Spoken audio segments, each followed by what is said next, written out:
slide.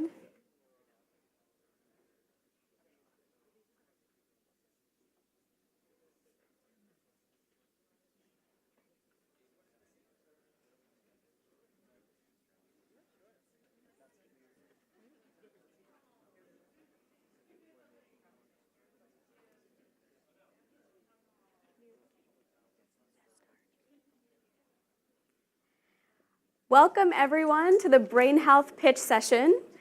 I'm going to go ahead and start. I think people are still going to be filtering in, but if they're still coming in, they won't miss anything important, just me.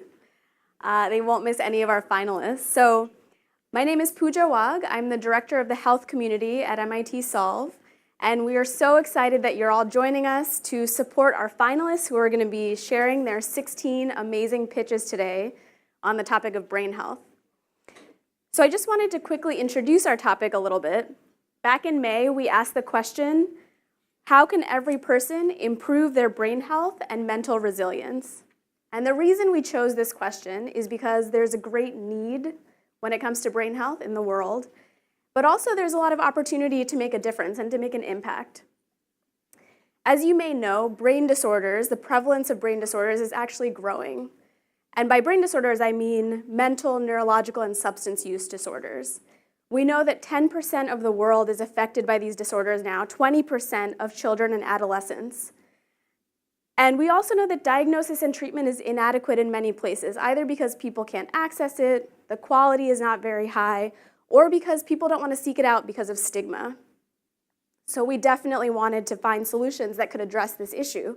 And in addition, even bigger than that, we wanted to change the conversation because it shouldn't just be about brain disorders. This is about everybody in the world who has a brain, 7.5 billion people.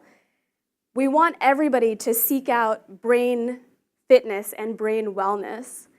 And we want them to do that because that can lead to less stressful, happier, and more productive lives for everyone.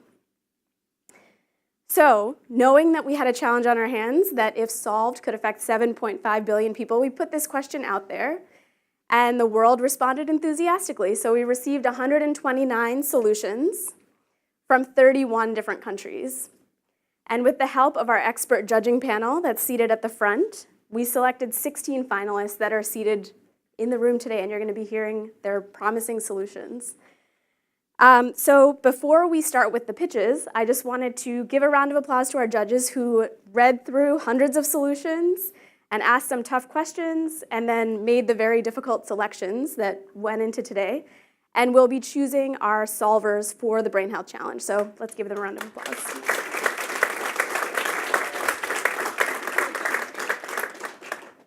Okay, and then some quick housekeeping. First, it looks like there might still be people who need seats, and there are seats over here if anybody wants to come in.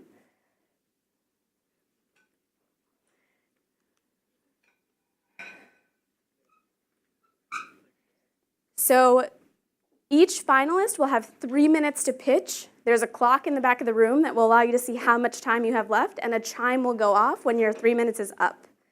The judges will then have 3 minutes to ask questions. And when those 3 minutes are up, a chime will ring. If the chime goes off for either the finalists or the judges, I will not hesitate to interrupt you. And so it's in your best interest to stop. And then for the audience, we want you to participate as well. So at the end of the session, we'll have 15 minutes for audience Q&A. And you'll also have a chance to vote on your favorite solution. So keep an eye out for that. I'll be sharing instructions on how to do that. For the questions, since we don't have Q&A until the end, I encourage you to note down your questions and who they're for so that you can bring them back at the end of the session. And finally, our pitches, why we're all here today. So first up, I'm sorry, these are our judges. So first up, we have MemoryWell. And I also want to mention that MemoryWell is a contender for the Arts and Culture Mentorship Prize curated by Yo-Yo Ma, the cellist. So MemoryWell.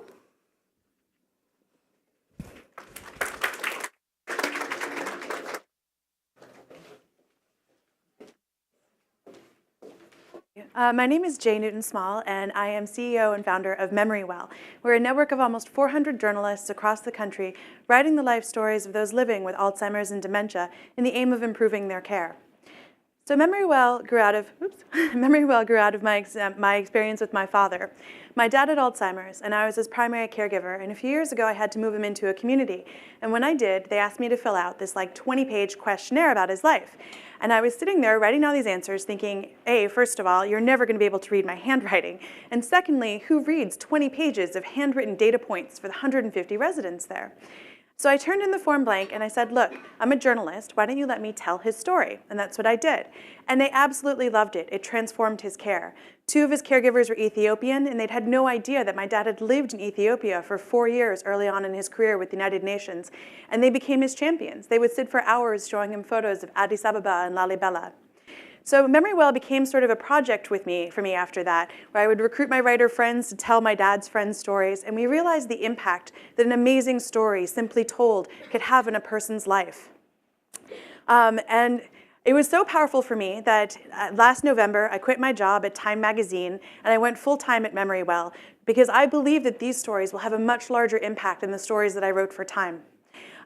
So all of our stories are analog, and that's because a lot of the homes that we work in actually don't even have Wi-Fi. You can print them out, you can put them in care plans, you can laminate them, put them up on walls so that anybody coming in can read about those people and build community. We also have a digital solution where all of our stories are hosted on a website, and then family members can upload their loved ones' favorite music and arts and videos and readings. And that way, whomever's sitting with them, whether they're a grandchild or a paid caregiver, will have a whole toolbox of things with which to engage with them with. In the year that we've been doing Memory Well full-time, we have made a lot of progress. We're in almost a dozen homes, and we're in talks to pilot with 5 large national chains of assisted living facilities, which is really exciting. But there's not just, don't just take my word for it in terms of anecdotally, there's a lot of research that shows that life storytelling can have an enormous impact on those living with Alzheimer's and dementia. Not only can it build empathy between caregivers and family members, but it also can reduce depression and even increase dexterity. And that's why we're here today at Solve. What we really want from you guys is to help us with some research. So we believe that if you can tell life stories, that it actually can reduce the amount of prescription drugs used for treating those with Alzheimer's and dementia. And in that case, we can get CMS, the Centers for Medicare and Medicaid, to help pay for us. Because we have to pay our journalists, and journalism can get expensive. All of our stories cost between $400 and $450. And this way, if we get CMS to help pay for us, millions of stories can be told. And that way, millions of stories can be saved that otherwise wouldn't be told. We're Memory Well, and we're putting the person, like my dad, into person-centered care.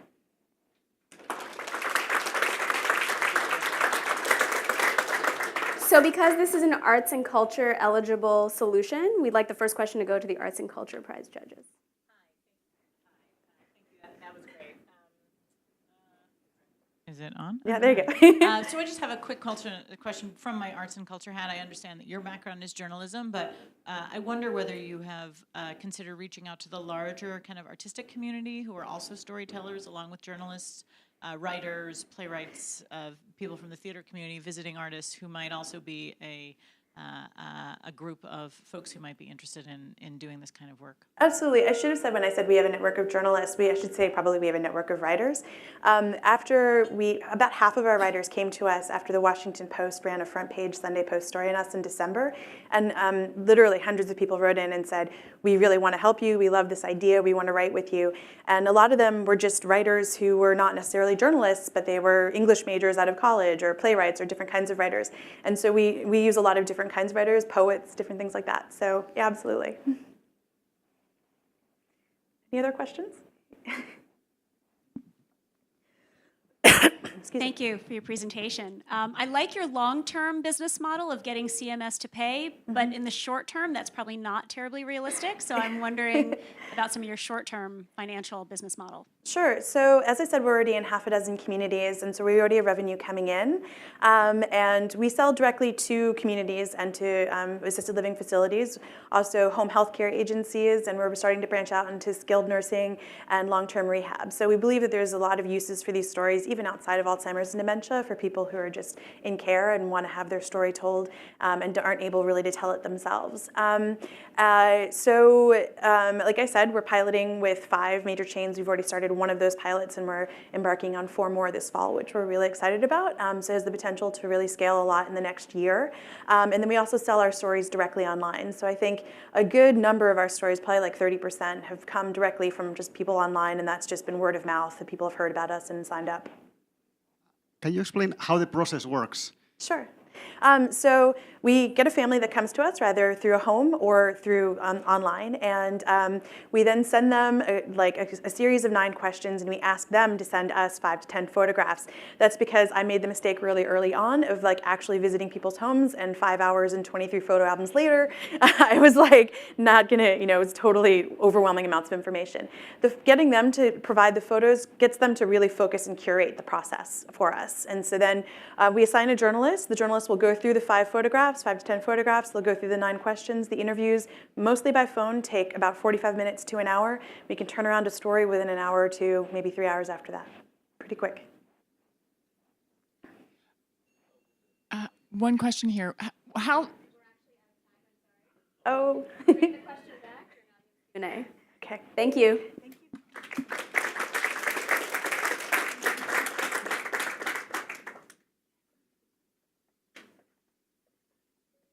Next, we have augmented reality neuro rehabilitation therapy. Hello, everyone. My name is Albert. Augmented provides stroke patients with an augmented reality rehab therapy that has the potential to accelerate their recovery. I want you to meet Louis. A massive stroke left him paralyzed on the right side of his body. He now faces lifelong rehabilitation in hopes to recover his functional independence.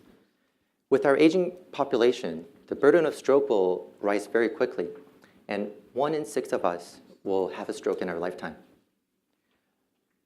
Our digitized augmented reality therapy has the potential to accelerate stroke recovery.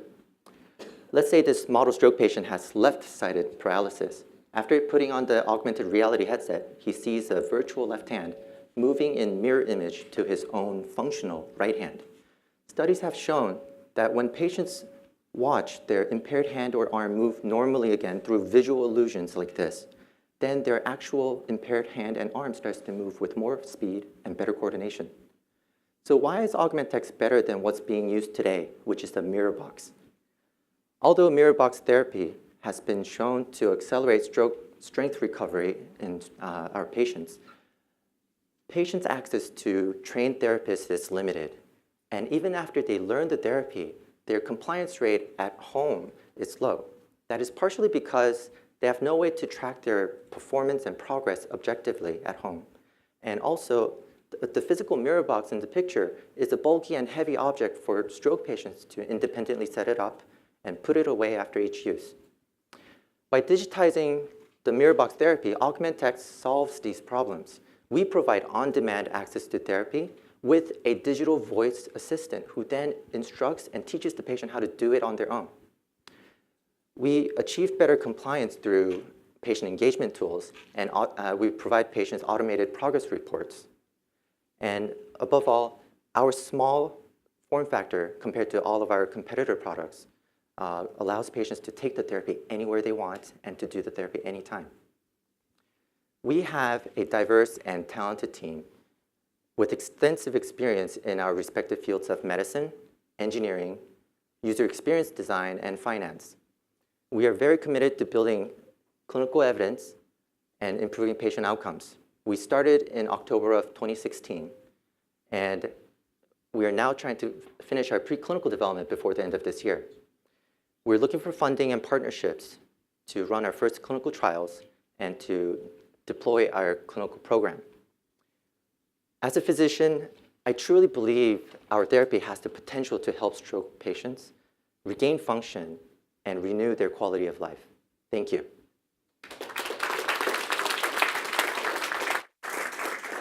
Thank you. Questions?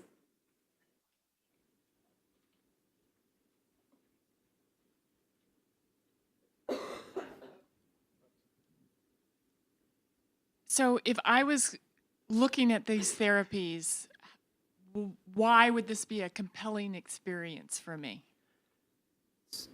the compelling experience of this therapy.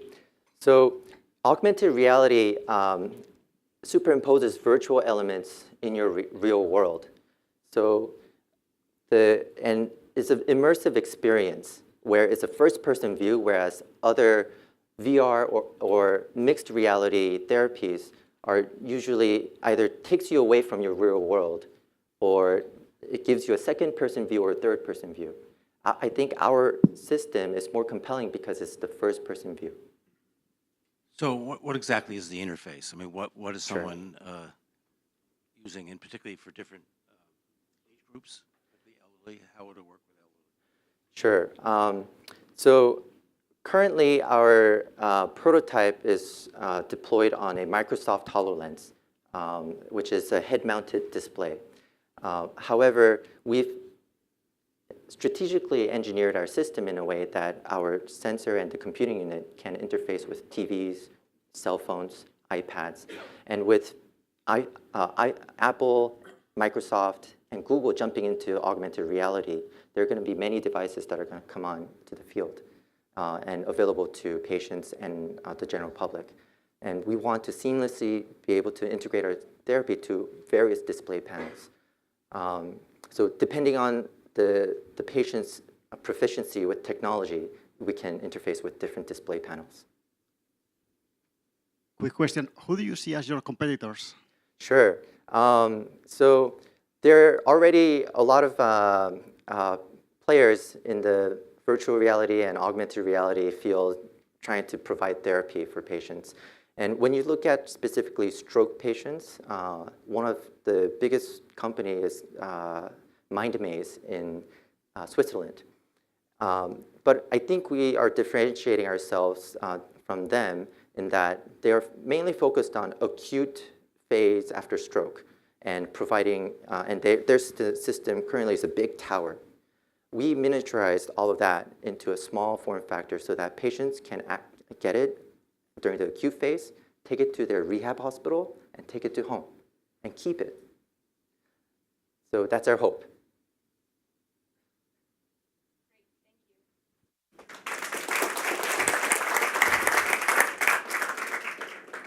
Next, we have autism detection at birth. Hi, everyone. My name is Oren. We're from Harvard Medical School, and our solution is autism detection at birth.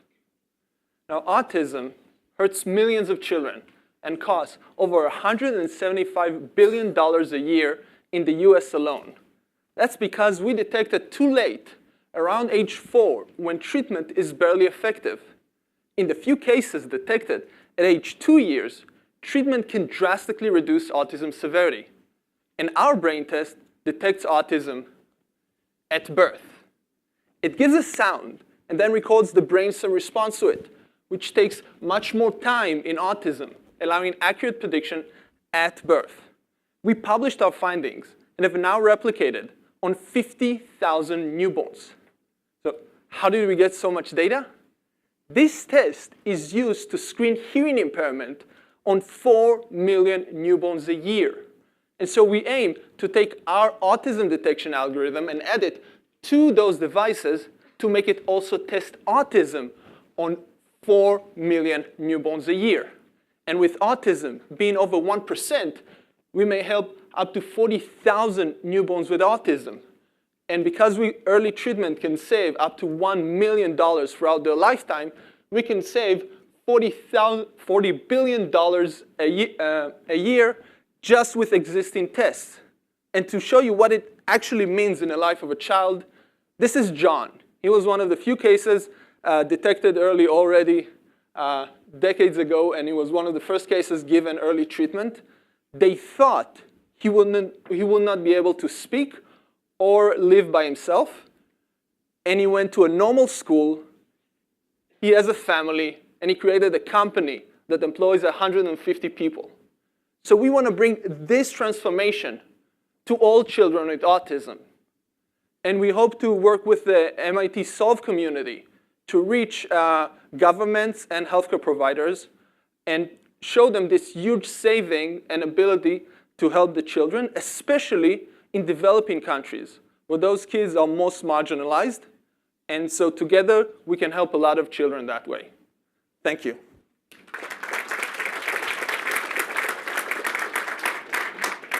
Thank you. Questions?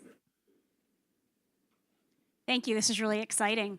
Have you thought through your regulatory strategy? Because, as you know, it's a diagnostic, so I'm interested to hear your thoughts on that. So because we use an existing test that's already been done for every newborn, it makes it a lot easier. And the fact that FDA approvals for those kind of technologies takes in the order of months instead of years and decades. And we also thought of abilities to introduce it not only as a diagnostic, but also as an aid for a diagnostician. Right now, when they see the child, even before we detect at birth, when they see the child right now, they have all these data lying around that they can't engage in just a few minutes of seeing the child. So we now developed also an app that integrates this data together with risk factors like birth week and gender and all these other factors, and create an even more accurate algorithm that's not as intensive to go through the regulatory process with.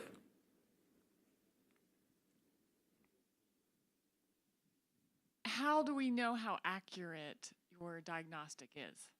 So we published, and with the cross-validation, we were able to get 80% specificity and 70% sensitivity. And that's before we now added risk factors like birth week and gender. We're now expanding it by looking not only at prolongation, but also other features of the brainwaves.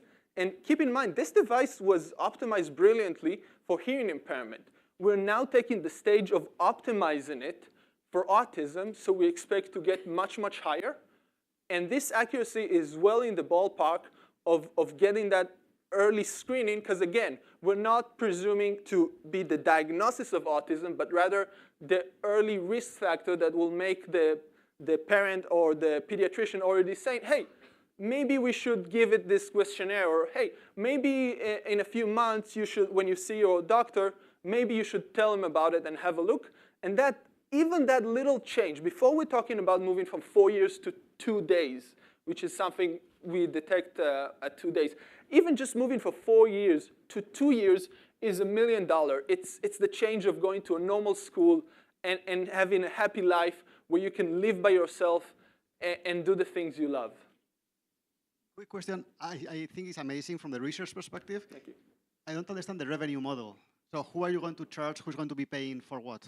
So governments are now paying a lot of money for the hearing testing because it saves them billions of dollars, and this can save them dozens of billions of dollars. They went from almost 0 testing to 4 million testing in about a decade, and so we want to approach them. We also look at both the possibilities of commercializing with healthcare providers and so on, because there's a huge saving, or doing it independently. Thank you.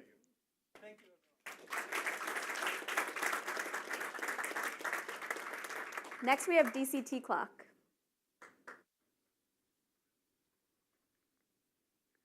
I'm Randy Davis for Dct Clock. We've developed a new approach to cognitive assessment capable of detecting cognitive change before it becomes impairment. Cognitive impairment is a global problem, whether it's considered in terms of the 47 million people around the world currently diagnosed with some variety of dementia, in terms of the expected growth in the number of cases, or in terms of the staggering cost projected for their care. Early detection can change this trajectory, and we believe our test can do that. Dct Clock is a variation on the existing paper and pencil test called the clock Turing test, but we have patients take it using a digitizing ballpoint pen available off the shelf that measures its position on the page 75 times a second with considerable accuracy. Our software then analyzes the drawing by classifying each of the pen strokes as numbers, hands, or clock circle. The features then, it produces features, the slides are advancing on me, undesired, produces a report, the entire process is automated and takes only about 2 minutes. Importantly, we focus on the subtle changes in normal behavior, allowing us to detect impairment even in the absence of mistakes. Our solution works, outperforming existing cognitive tests, even across the whole range of performance, even for subjects whose MMSE shows up as being normal. Our technology is inexpensive, it's widely usable across the world, easily scalable, and can be applied to any situation where you can want to measure and monitor cognitive change. It's easily made a part of patient input and would be a natural part of Medicare's annual wellness exam. Early detection enables us to do early treatment, whether it's treatment with diagnosis, or treatment with medicine, or lifestyle changes. And while there's no cure for Alzheimer's yet, the ability to slow down the progress of the disease has extraordinary value. Our software has actually been in use for a decade. We've accumulated thousands of tests. DCT has recently put together strategic partnerships with 2 pharma companies. And our rollout model is to go with primary care physicians initially for use in their office, and then have a version for specialists. Working with Solve will help us first to get the word out in terms of spreading the word about an important insight, namely you don't have to wait for impairment to become evident. Imagine if other people innovate in those terms. And finally, they can help us identify change agents and key opinion leaders so that we can get this technology adopted and spread throughout the world. We'd be delighted to be chosen a solver and happy to work with you toward this vision. Thank you.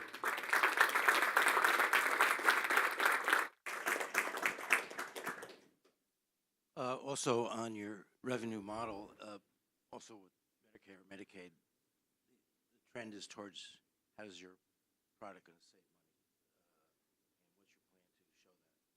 And what's your plan to show that? Yes. First, we looked into billing, and there are billing codes appropriate for doing this kind of testing. So at the most basic level, we understand how to go at it that way. In the longer term, I think the case is to be made that any way you can delay what eventually becomes full-time custodial care, which is extraordinarily expensive. So even the delay model here has the potential to pay off substantially.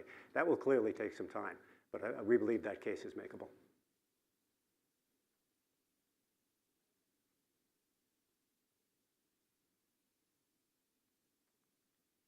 Are there plans to evolve this as the world stops using analog clocks and moves to digital? You bet. All right, so we get that question a lot. The kids don't know what a clock is and don't know what an analog clock is anymore. Absolutely so. Let me say 2 things. First, the clock is there because it's a familiar thing that everybody knows how to draw. We don't want to have to instruct you. We want this to come from you, so there's no external thing. Something else could be used instead. And in fact, the pen is just our current input device. And we're looking at other ways to gather information about subtle changes in behavior, which are reflective of cognitive status. The core issue here is how subtle behaviors reveal cognitive status. You've seen our current technology, but that's not the end of it. Are you working on other assessments as well? Are you working on other assessments and other conditions, or is this your main mission? Or is this only? Your only purpose? No, there are other tests in development which would have different kinds of strengths and be appropriate for different conditions. Generally, we're thinking in terms of a portfolio of digital tests that have, again, the same character I was talking about before, where subtle changes in behavior are remarkably revealing about cognitive status.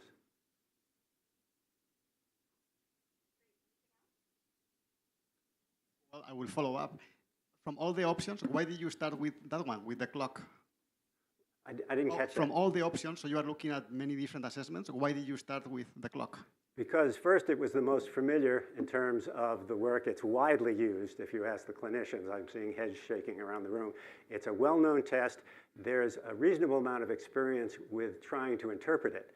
Now, some of the research we did shows that that reasonable amount of experience has very bad inter-rater reliability, which is another reason why we decided this would not be a bad place to start.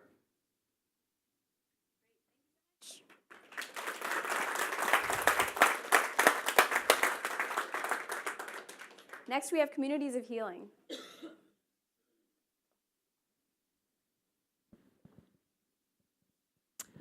Hello, everyone. My name is Christina, and I'm here to present to you Communities of Healing, an innovative new eating disorder peer support program.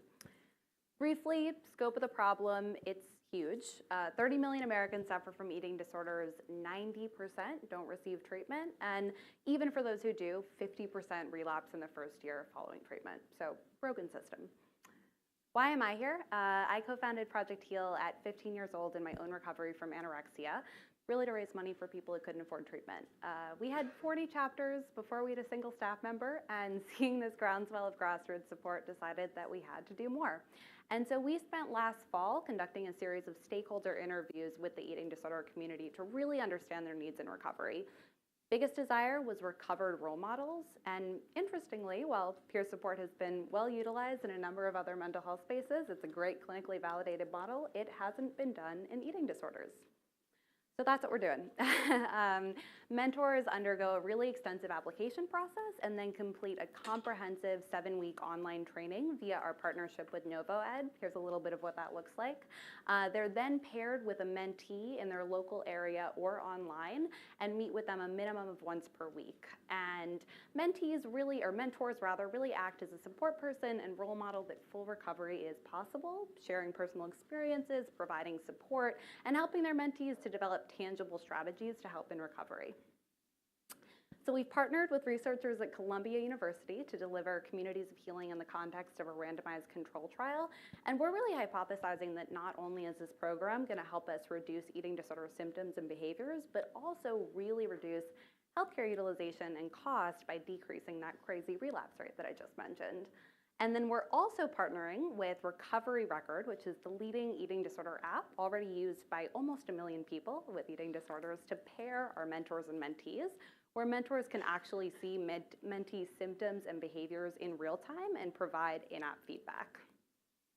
And finally, how do we know it'll work? Well, we've hit the ground running.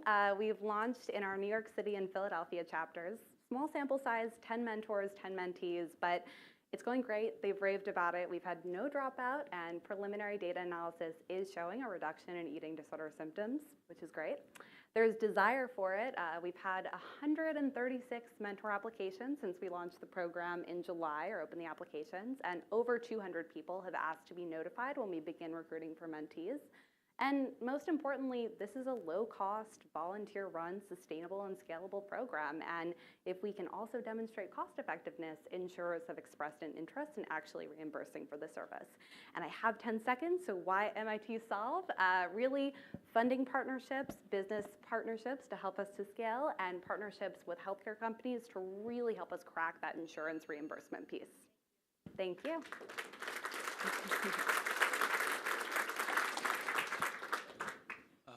I like this problem. Oh, I like this your approach very much. I'm just curious how you're going to scale. Partnerships are key. Who are going to be your first partners? How are you going to? What's your strategy around that? Yeah, well, part of it's MIT Solve. The other part is we have 40 chapters across the country. And actually, it's really funding. They're all coming to us wanting communities of healing in their local communities. We are having to tell them to wait, and we actually just reopened chapter applications and have 50 more in the queue since we reopened in July. So it's pretty exciting. It's a matter of funding partners and really hiring folks to carry it out. So we grew from 2 to 6 staff members this year alone, and hired our first program manager. Once we go from 2 chapters to, we're launching in 5 more in November, and then as a team, we're really gonna come together and figure out what are the exact costs and full-time staff to volunteer chapter ratio that we need to expand it more broadly. Congratulations. I was wondering what kind of strategy and behavioral insights you're using in order to maintain consumer engagement and user engagement, which is one of the key issues here, especially when people notice progress and they tend to drop very quickly afterwards. Yeah, well, this is precisely why a program like this is so needed in the eating disorder community. One of the reasons that eating disorders are such a challenging problem to crack is that Unlike many mental health issues, motivation is a key factor to recover, and there's often a lack of motivation in eating disorders.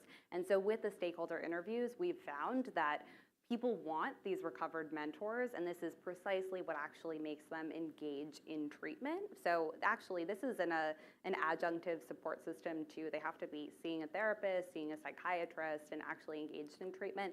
And this is a secret sauce that keeps them engaged, keeps them moving forward. And as someone who's recovered myself, I can tell you to have somebody who shows that full recovery is possible, that it's worth it. I always describe recovery as like the hardest year of my life, where you basically hate yourself for a year. So to have someone who gets it, who understands that it's not a rich white girl vanity issue like a lot of people think, but is also really in a unique position to push you forward along in the process, is just so tremendously helpful.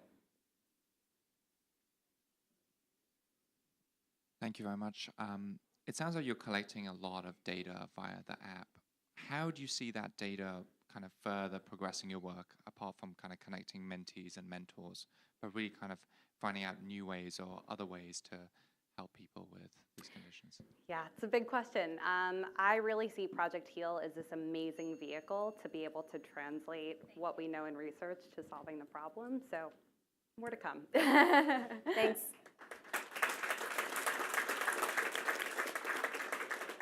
Next up, coding autism.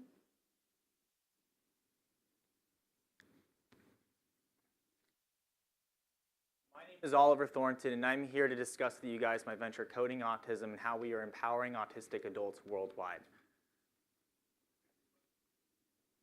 Oh. Sorry, I went back on the presentation.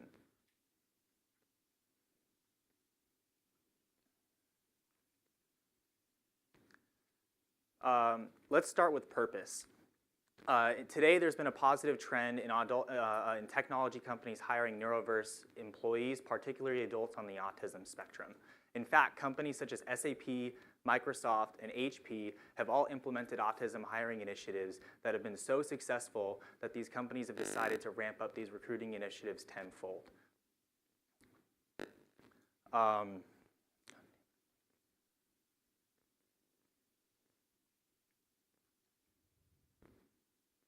As someone on the autism spectrum myself, I've experienced firsthand how, oh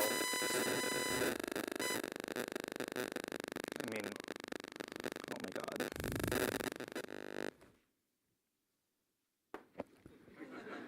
I'm gonna freestyle here. Okay.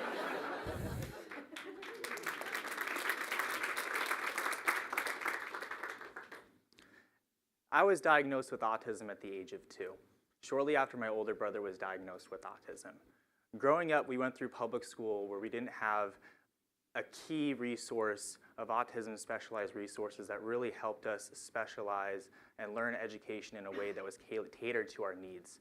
When I was in college, I looked back at my education and I realized that there's such a need for vocational training that's autism specialized for the autism community.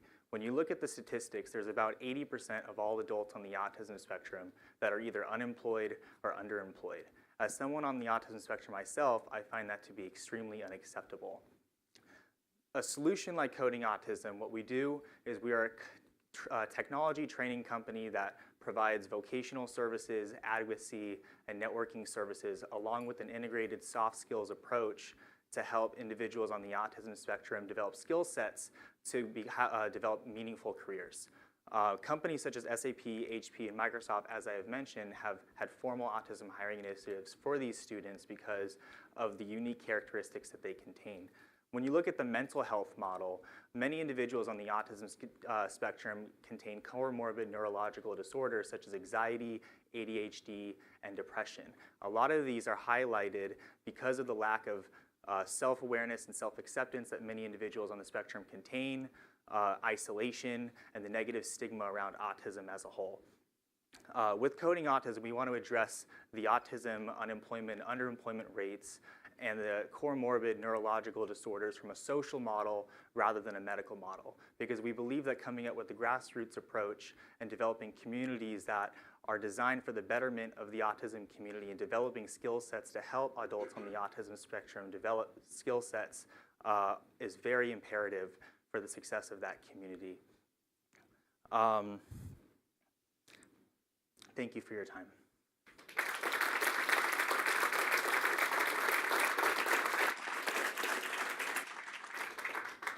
Thank you very much for that freestyle, Oliver. Oliver, I'm wondering, what is the core technology that you're doing? What is the kind of product? Is it training, or is it a piece of software or something that you're... Yeah, so we're creating, similar to how General Assembly has designed their coding academies, we've developed a 20-week coding cohort that's autism specialized. So we have ABA therapists and other individuals who know the autism demographic and know how to work and instruct the autism demographic in a way that's tailored to their needs, whereas the traditional education system, from my personal experiences and from what I've explored, have tended to not be aligned to that skill set. And I think that's a main reason why we've seen a lot of negative statistics in the autism community, especially when it comes to employment, because of the way that that's been tailored. So, what's your revenue model? I mean, I like that your mission is fantastic. Yeah. So our revenue stream comes from tuition costs. So if you look at General Assembly's model, they typically charge in between $10,000 and $15,000 per student for a 15-week program. Since we are hiring talent that is a little bit more specialized and tailored to the autism demographic, that price point will be a little bit higher. Also, we have a 20-week program, so the course is extended. We're looking around $15,000 to $20,000 per student with financing options and opportunities with grants and whatnot as well. Can you talk a little bit about the scalability beyond the US? Yes, so primarily we've focused our attention on the United States and Canada for the early stages of growth, but we believe that through a open source technology set up with curriculums online that are accessible to other regions around the world, that we can create an autism specialized curriculum for coding instruction and soft skills training that's accessible to people from third world countries and other regions around the world that have access to simply a smartphone or a computer. How do you work with big companies like JP Morgan and others who want to hire the people you are training? So we've actually been in consistent communication with companies like SAP and Microsoft that have these programs. They've expressed a major interest in particularly talent on the spectrum that have technical capabilities, because there's been research out there that has proven that people on the spectrum have a 2% error rate in comparison to neurotypical individuals that have roughly a 30% error rate. The problem for these companies has been that ideally they want to hire talent on the spectrum, but they've had trouble finding trained talent on the spectrum. So we've been able to build reciprocal partnerships with some of these companies by being able to create a program that caters to that need.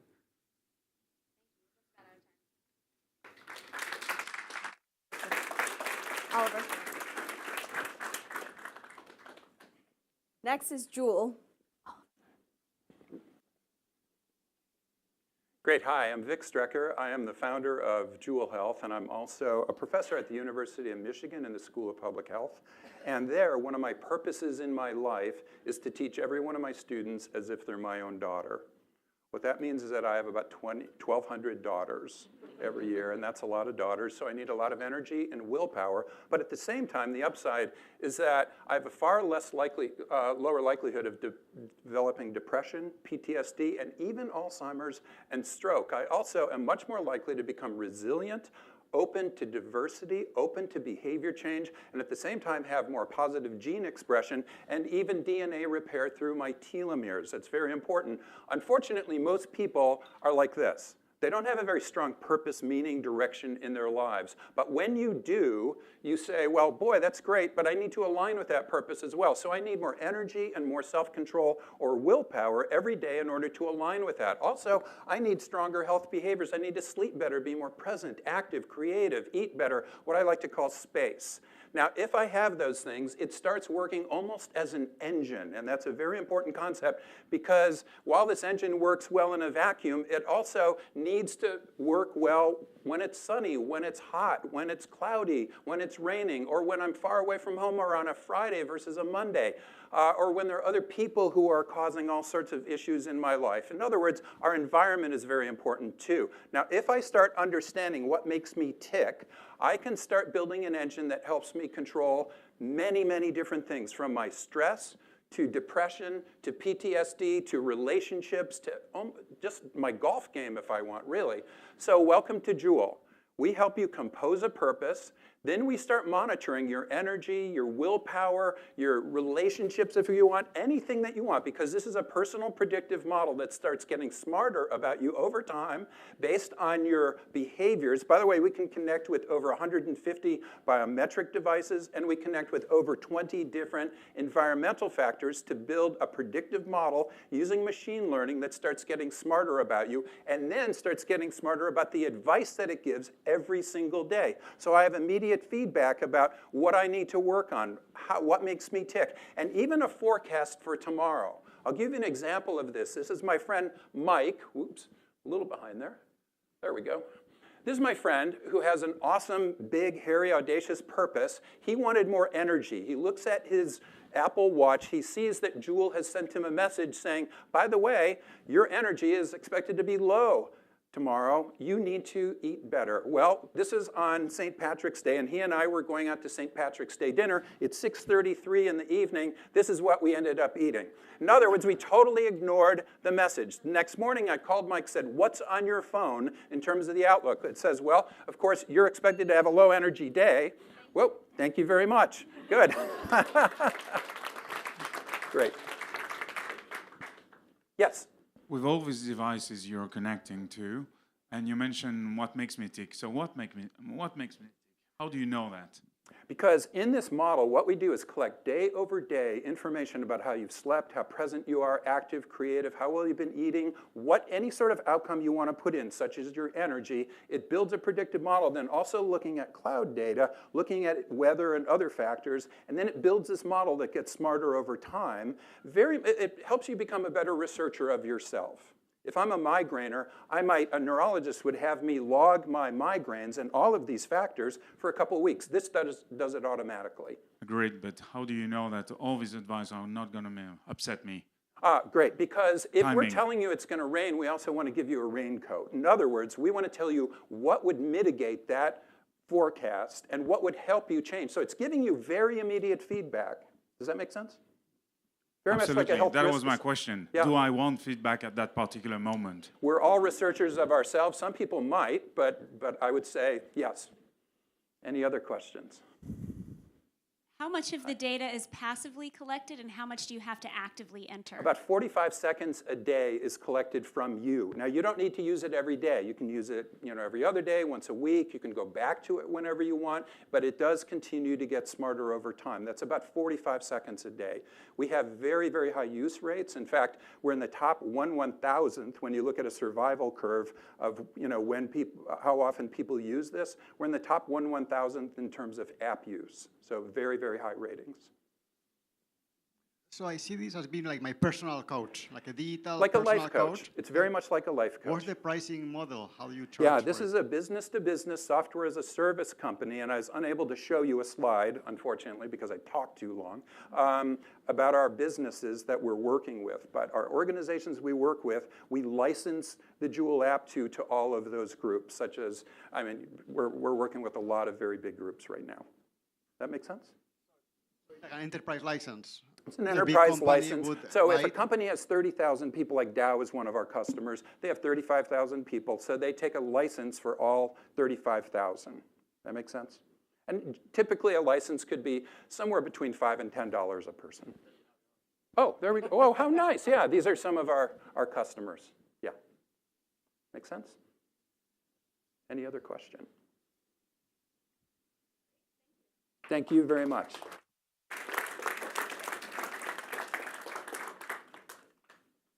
Next, we have Learn to Care.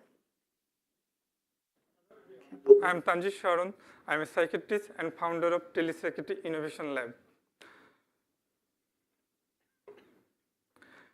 On May 21st, a mother from a rural area of Bangladesh called me, and she was crying. Her 4-year-old son just got his head deliberately by banging, and she used to bite her mothers and himself most of the times in the last 6 months. The mother was crying for help, but there is no expert in this locality to support them, and she has no access to treatment so that she can help the boy. This is a common scenario in most of the patients in Bangladesh who are suffering from autism spectrum disorders and these types of illness. So we proposed a technology-based solution using mobile phone and Facebook, so that any patient from and caregivers can call us from the rural area of Bangladesh, and our panel of the experts can give a customized, easily available support to the caregivers.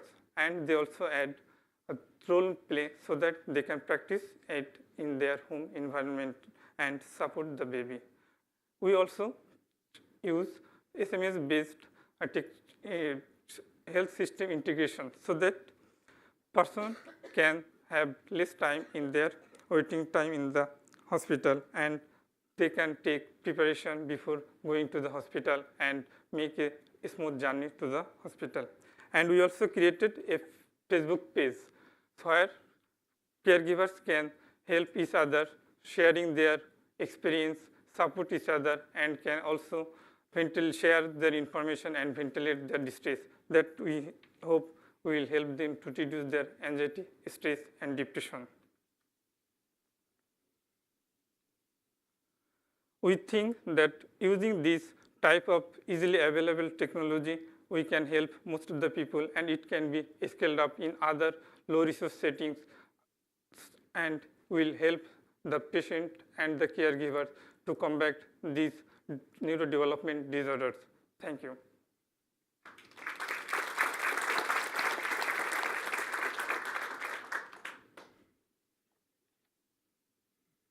So what specific group of people are you helping the most right now? Have you noticed one particular demographic that is benefiting from it? We are helping mostly children 3 years and above. And those are the marginalized group living in the remote areas, don't have access to the treatment. We are targeting these types of group. And we also have the Facebook group where any person having a valid Facebook account taking care of the children with autism spectrum disorder can join us and share their information and help each other to create a community that can promote the well-being of the children. Thank you for the presentation. I know you have your hands full, but have you thought about your scalability beyond Bangladesh as well as beyond autism? Yeah, we think this is a very easily adaptable technology. We are using mobile phones. Most of the parts of the world are now connected with mobile networks and Facebook. The monthly Facebook users has exceeded 2 billion recently. So it can be easily applicable in most of other low resource settings beyond Bangladesh, such as Africa, in others low resource setting here where pure psychiatrists and mental health professionals working. So it can be also applicable in other mental illness and chronic diseases where long-term monitoring and long-term support required. That can be easily trained up and can be learned by home through video or audio-based support.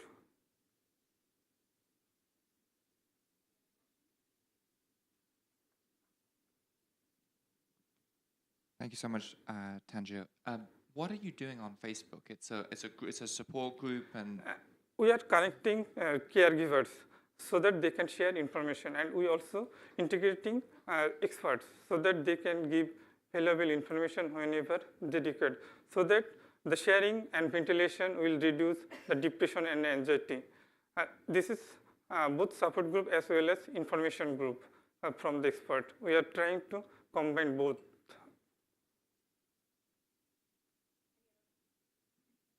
Are there similar initiatives in other countries, say India or China, and are you learning from them or sharing with them? Is it unique? Give us some context.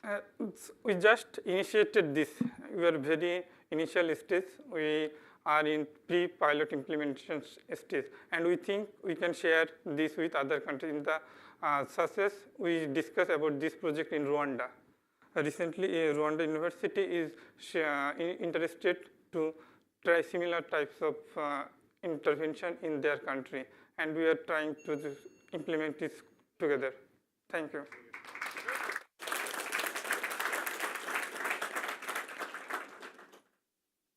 Next, we have mimers.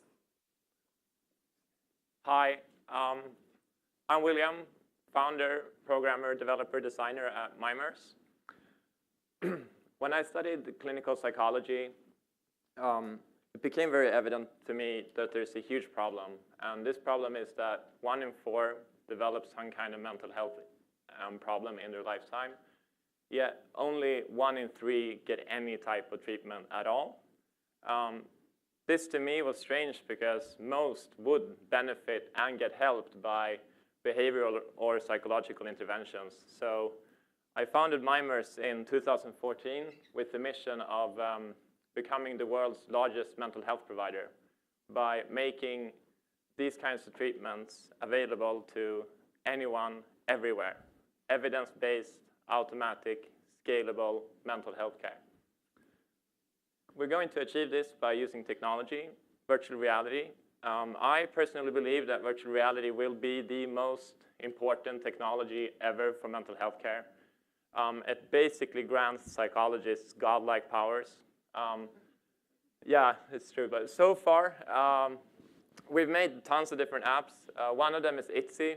ITZY is a gamified arachnophobia exposure therapy for virtual reality.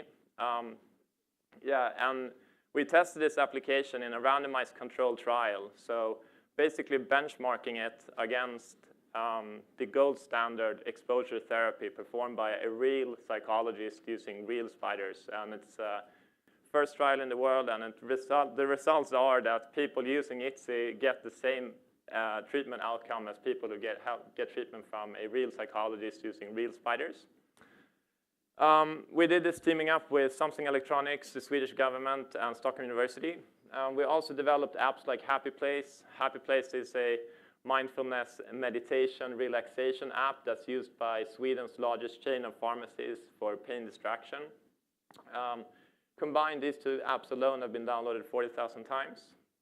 And now, going forward, we're going to build a platform for these types of experiences. So gather them all into one app that users can download, the same place that they get their VR games or other VR content, and immediately start to get help for improving their mental health, resilience, or overall just well-being.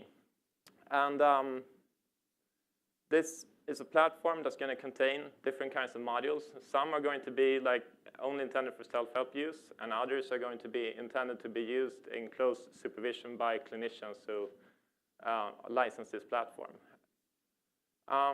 Virtual reality is slowly getting part of everyday life, and I think that now is the time to start implementing and taking the power of this technology directly to those who need it. Thank you.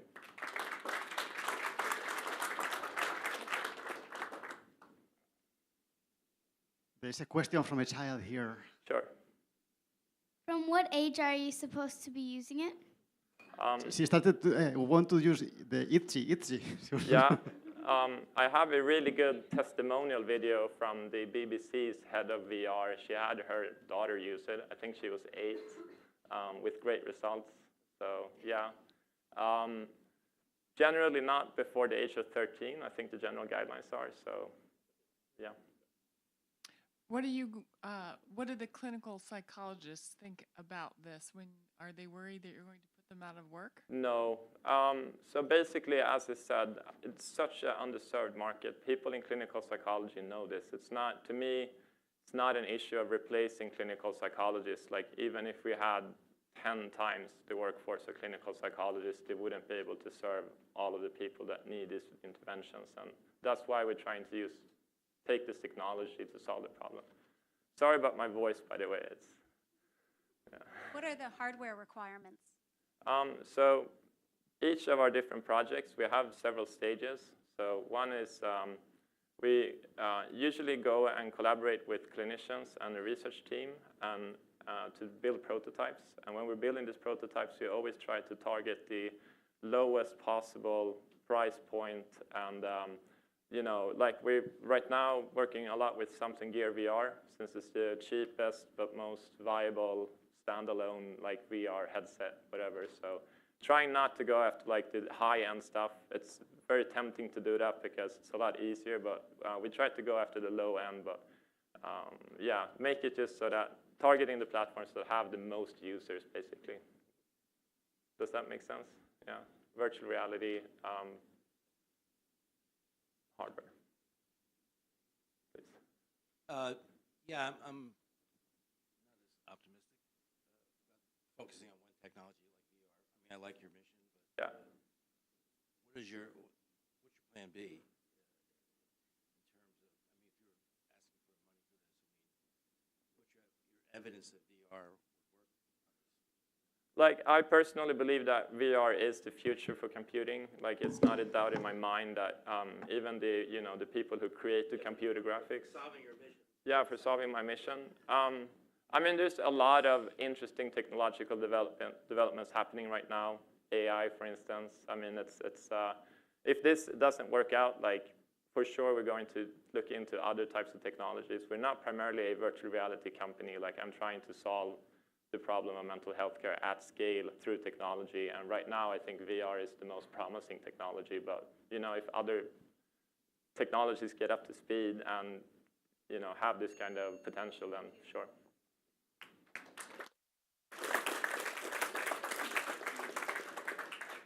Next, we have Neuro Lab Seed. Do I just hit? Yes. Big green button, yeah, okay, great. Most of what we know about human neuroscience comes from the US and Western Europe, from samples that look like this, 20 to 50 college students. So these groups are not representative of a global humanity. For one thing, less than 10% of adults are college educated worldwide. But this is just one dimension. Human experience around the planet is vastly divergent. So why does this matter? It matters because the brain develops in an experience-dependent manner. Unlike the heart, which beats the same for all of us, the activity that the brain produces, depends on the context in which it developed. So for example, alpha oscillations are a feature of the EEG, or the brain wave, that's linked to attention. In our studies, we couldn't detect it in some remote villages in India. We also found a 1,000-fold difference across our populations that we sampled. Now, this is just one metric. It's one example. But the point of this is that we don't know what a normal brain looks like around the world. And if we don't know what normal is, how do we define a disorder? Where does normal end and abnormal begin? Most mental illnesses are not defined in a brain-based manner. They are defined based on subjective questionnaires that may not translate across context and culture. So if we want to, whoops, sorry, it's not going back. Missed a slide. If we want to provide solutions for global brain health and not a privileged 1%, then we need to think about this as a big data problem and understand the brain across the breadth of humanity. So our goal is to seed neural labs around the world by enabling researchers in adjacent fields of medicine or psychology, even citizen scientists, to quickly and cost-effectively become EEG labs and contribute to a large-scale multidimensional view of brain function and dysfunction. So we do this with a kit that we've designed, which consists of EEG equipment, video and Skype-based tutorials, a platform called Brainbase, and our analytical software, BrainView. Brainbase is really the core. It's a cloud-based data and research management platform that provides a framework for the research and also has a subscription component for sustainability. Importantly, it has automated algorithms to read, parse, and validate data to ensure that researchers upload data that is high quality and adheres to standards. We, so far, have already aggregated 35,000, mostly clinical EEGs into Brainbase. BrainView is where our scientific innovation comes into play. It extracts over 50 standard and novel features of the EEG that we hope will enable quick results, but also enable better brain-based diagnostics. So we've started seeding partnerships around the world, but the ambition is large, yes, and we hope to partner to. I don't know. This doesn't. Sorry, it's not showing the same thing. We hope to partner to seed more labs worldwide. That's weird. I think this is a very compelling mission. I think and one needed. Why you? What's your? I mean, you're focused on as a non-for-profit kind of a research academic thing. Why not see it as a business and look at it as more of a data analytic platform and build out your model that way? I think so there's two parts to that. I think initially one of our goals is to say if we want a representative database, then we have to seed labs in countries where there isn't much neuroscience going on. Africa, for instance, most countries have almost nothing, contribute nothing to the global research community.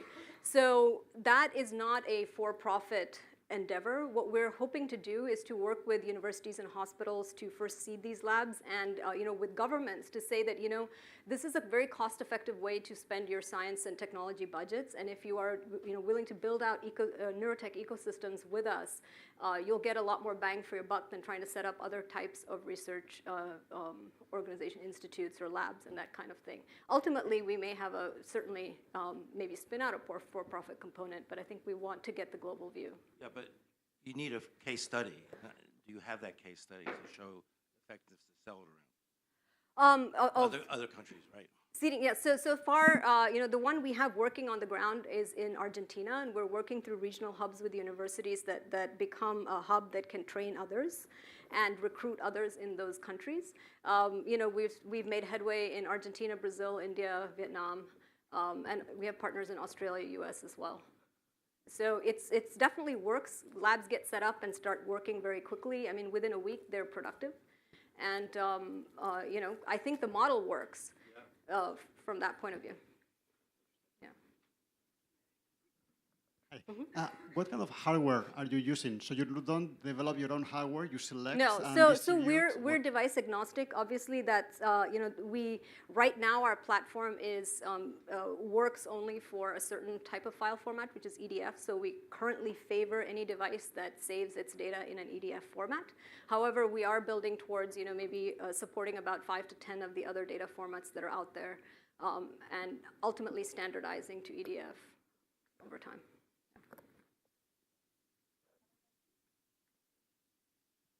We'll follow up. Mm-hmm. So you called it a Neuro Kit. So what comes with a Neuro Kit? What will you send to So if it's in a developing country, we send them equipment.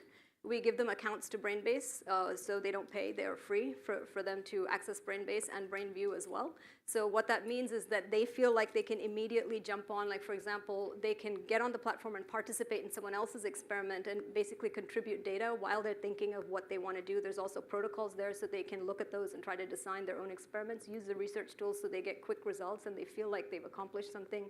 They can actually send something to publication quickly. Yeah. Next, we have psychological geographies. Hi, everyone. My name is Mike, and I'm a neuroscience researcher at the Beyond Conflict Innovation Lab and a humanitarian aid worker by night. Our team is working together to create psychological geographies, which are basically heat maps of subconscious drivers of conflict and violence in communities. We measure things like lack of empathy, dehumanization, PTSD indicators, and social exclusion to give policymakers maps, concrete tools that they can use to better get into the heads of their communities and to better get into the heads of those that they serve and prevent violence for those communities that they serve. The idea first came to me 3 years ago when I was working in Zaatari refugee camp in Jordan. A young man named Mohammed came up to me after a meeting and he said, "Mike, what you guys don't seem to understand is that we can survive anything if we're surrounded by people that we love and that love us." What Mohammed was talking about was social belonging. And from a neuroscientific perspective, he's 100% right. social belonging corresponds with greater physical and mental health outcomes. Social belonging and exclusion are key dynamics that help us understand where and why conflict and violence escalate in communities. So my team and I mapped perceptions of belonging and exclusion in Zatari camp. We used simple tools to tag where people lived and see how that looked on a map. You see in districts 4 and districts 9, there's lighter areas indicating places where people feel a much higher sense of belonging in this community.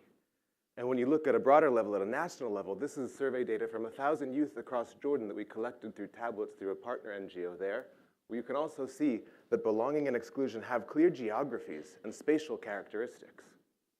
With maps like these, we can really understand not only what might be driving conflict, but where it might also be originating. This innovation relies on key new developments in social neuroscience that allow us to measure things outside of the lab and in field settings where they were previously only measurable in lab settings. In another example, take dehumanization, the phenomenon where your mind does not attribute full humanness to someone or something that you're interacting with. Traditionally, dehumanization has been measured via unique neural signatures in the prefrontal cortex and precuneus, only visible through fMRI data. New technologies that our team has developed allow us to measure dehumanization using very simple tools outside of the lab. By looking at the ascent of man scale and asking respondents to rate different social categories based on their perception of their level of evolvedness, you get data that perfectly maps onto the results from fMRI studies on dehumanization, but that also predicts those individuals' willingness to use violence against these different groups. These are just some examples of new technologies that help us make the invisible drivers of conflict much more visible in a tangible way. And we're looking to engage with the Solve community to really partner with new NGOs who are interested in collecting data on their communities of concern around the world, and also to work with GIS technicians and data analysis folks and statisticians to help us beef up the technology that we're pretty weak on. We're a team of neuroscientists and conflict experts, and we're really trying to make the world a better place and map our way towards peace. Thank you.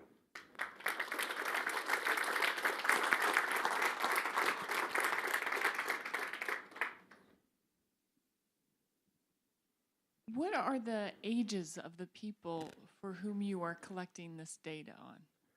The data in Jordan's Zatari camp was collected for individuals between 18 and 35 years old. The other data was collected for youth 16 to 24 in Jordan. We're now working with the city of Boston to collect relevant indicators that might underlie issues of racial tension, but only for adults.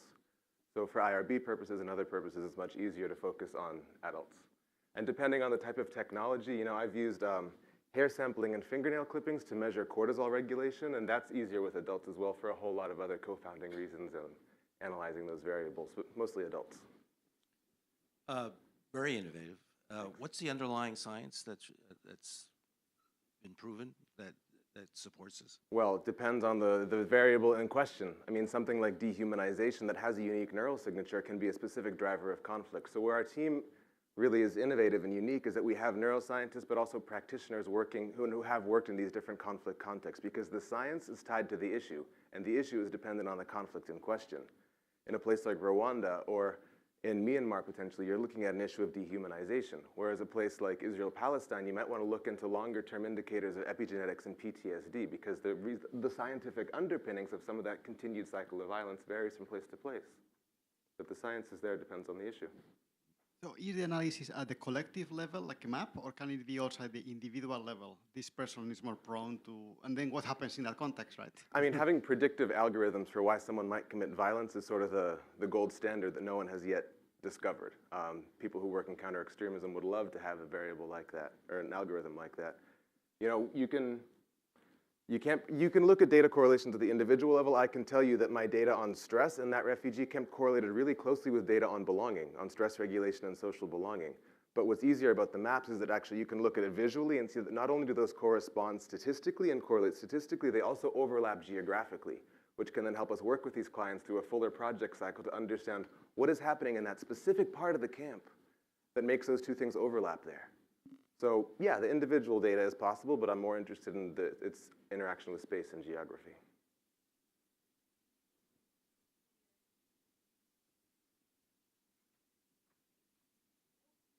Quick question, Please. Where is this being used? So you saw an example of that refugee camp, Yeah. but where else? We made a few maps for different clients in Jordan, and also we're making a map now looking at data in the city of Boston, and hope to be collecting data in the near future looking at the geography of trauma among refugees in Berlin. So, thanks.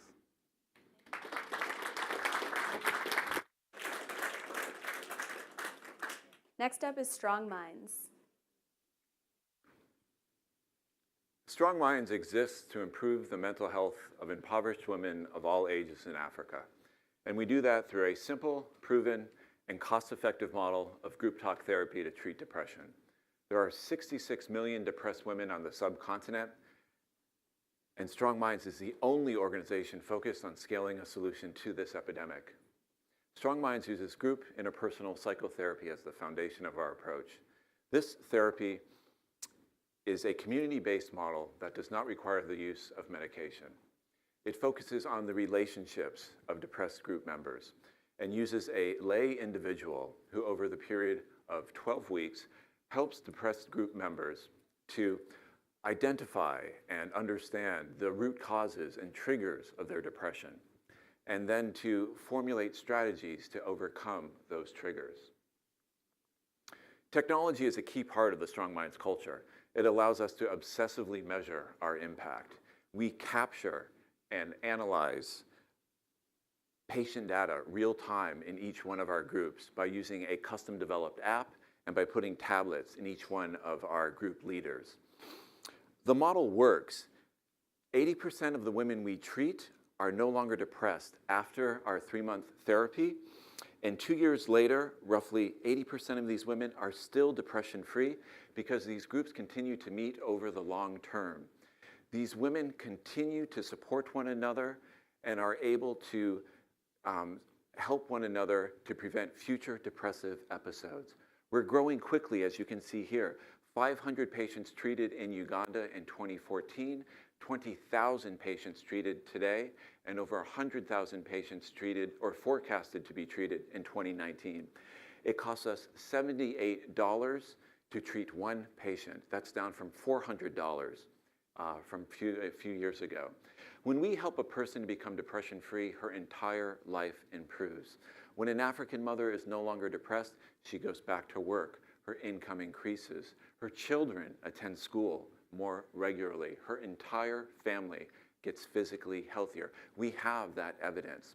We're scaling now through 2 mechanisms. We're partnering with large NGOs, and we're establishing very simple viral groups that are led by volunteers, African women that graduate from our original groups. We need the Solve community to help us adapt and implement new mental health treatment technologies to help us communicate more easily with the thousands of women that we've treated. With 66 million women on the subcontinent suffering from depression and Strong Minds being a team of 66 people, we need an ally like the Solve community to help us make a difference. My name is Sean Mayberry, and my team helps build Strong Minds. Thank you.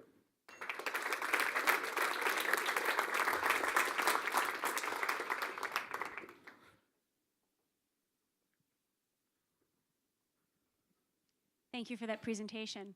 I'm curious about beyond implementation, does your platform help guide the caseworkers or the mental health facilitators on things like stigma, reducing the stigma, more of the social aspects of being diagnosed with depression? Absolutely. When we're in the community identifying, mobilizing, diagnosing women, we're actually working with community leaders, the community at a whole, helping them to understand what depression is, what the impact on the community is, working to identify not just women who are depressed, but helping to work with their husbands and the overall community to sensitize them on that. So we're doing a wide kind of mobilization and sensitization within the community. Could you go to the previous slide, please, a second? No, actually, it wasn't advancing when I was clicking, so I Okay, wanted to bring that up. So yeah. my question Yeah. really is, I mean, you saw very aggressive growth. Yes. But maybe not aggressive enough. That one. Why not 10 million, right? So Yeah. what was the bottleneck to expansion and to growth? Oh, no, that's a great question. The bottleneck is, well, we're a nonprofit. Our budget this year is $2 million. We're funded by a number of foundations. It's really about, initially, it's about funding for us. You know, total funding for mental health is incredibly small. When you look at, say, last year of total health funding to Africa, total health funding, which is both physical and mental, the amount of funds that go for mental health is just 0.3% of the total health funding pie. That's really our bottleneck. So that's why we're developing both a viral mechanism, trying to come up with a voluntary mechanism to run depression groups, because we know, coming up with philanthropic support is incredibly difficult for us. So that's really our bottleneck, is mental health funding. Yeah, my question is, what is your longer term strategy? Because as powerful as what you have, how you sustain this beyond the not-for-profit? Sure. The long-term strategy is really to begin to integrate within the public health system, working within ministries of health, trying to reach a tipping point where ministries of health begin to support and prioritize mental health. So hopefully, showing them that our model works, that it has multiplicative benefits in terms of helping women to become depression-free, what the benefits of that are, not just on their mental health, the impact in terms of economic impact. We know that when moms are no longer depressed, that helps to make sure that their children can avoid depression as well. So by kind of helping ministries of health to understand what that broad impact is, that they can start to prioritize that within, within their budgets, and that we can show them what a cost-effective model that we have, so that they can begin to adopt that. It's really about helping them to prioritize mental health within their budgets. And we hope that we're starting to see a tipping point towards that. Thanks.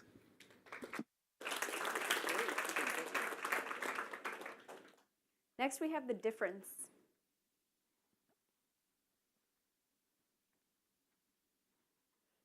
Hi, my name is Bea Arthur, and I'm the founder of The Difference. We are leading the modern mental health movement with our conversational AI platform. That's right, we're using artificial intelligence to develop emotional intelligence. Here's why. Even though psychotherapy is a proven and valuable method of reducing anxiety and depression, it's a very outdated and underutilized practice. In fact, despite reports that mental health issues have risen consistently over the last 30 years, utilization of psychotherapy services have steadily declined for the last 17 years. I personally think it's because the current model is limited by high costs, insurance wars, and low accessibility. So it's kind of funny that for an industry that's meant to reduce stress, there are so many stressful steps just to get started. So we thought, what if you could get the benefits of therapy without actually having to see a therapist? No appointment times, no travel, no referrals. This is the difference. Oh, I knew this would happen. Oh, this is the difference. With our proprietary technology, we have transformed traditional therapy into a data-driven, outcome-oriented solution. How does it work? With voice-based emotional analysis. You just log into our system, and our platform prompts you to answer a series of questions one at a time. Then our machine learning layer listens for certain keywords and emotional indicators like signs of stress or resistance. Then on the back end, our therapists analyze your recording and get back to you with actionable data, a report on potentially triggering events, and a personalized toolkit on how to change your mindset or your circumstances. We like to think of it as the next generation ELIZA, a therapy bot that was pioneered right here at MIT Labs exactly 40 years ago. And this is kind of how it works. But the problem with ELIZA is she didn't have any context. So what we've done instead is added keywords so that they're, oh my God, so that with access to this data, our bots can respond in real time to questions that will be able to respond to guided indicators on, why am I doing this? Oh my God, I'm so sorry. When you have an automated the process with human in the loop, you bring costs down and profits up. And speaking of profits, there's $135 billion spent on mental health services worldwide. So so we hope that you will join us. We think that this method has the power to make the world a happier and healthier place. So we'll hope you'll join us in making the difference. Thank you.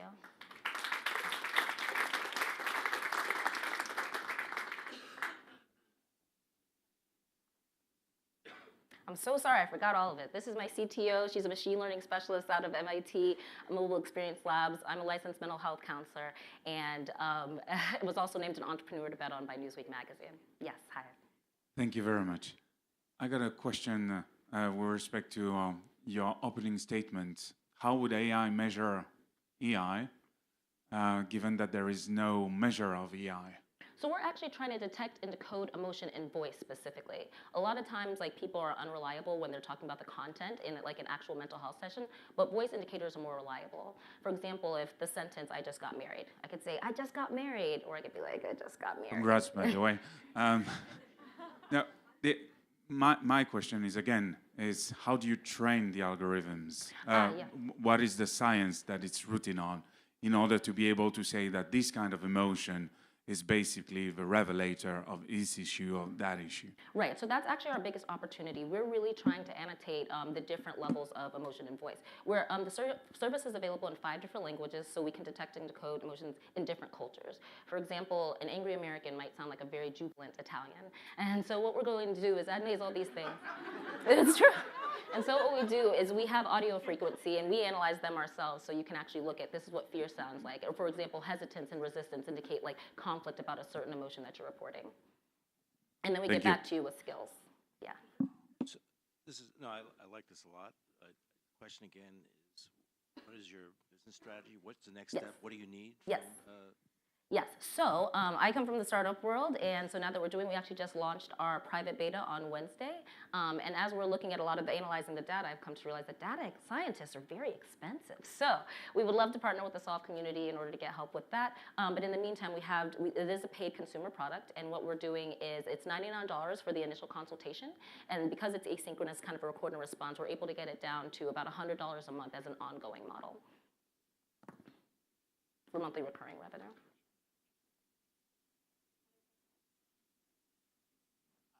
So is this for patients or for clinicians or both? And what is the price point for each of them? Yeah, so there's a consumer model, and that's just client-based, and that's just regular customers come to us.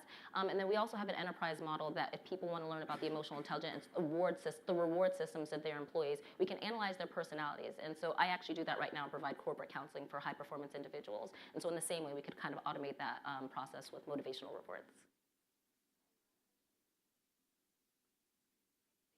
Thank you.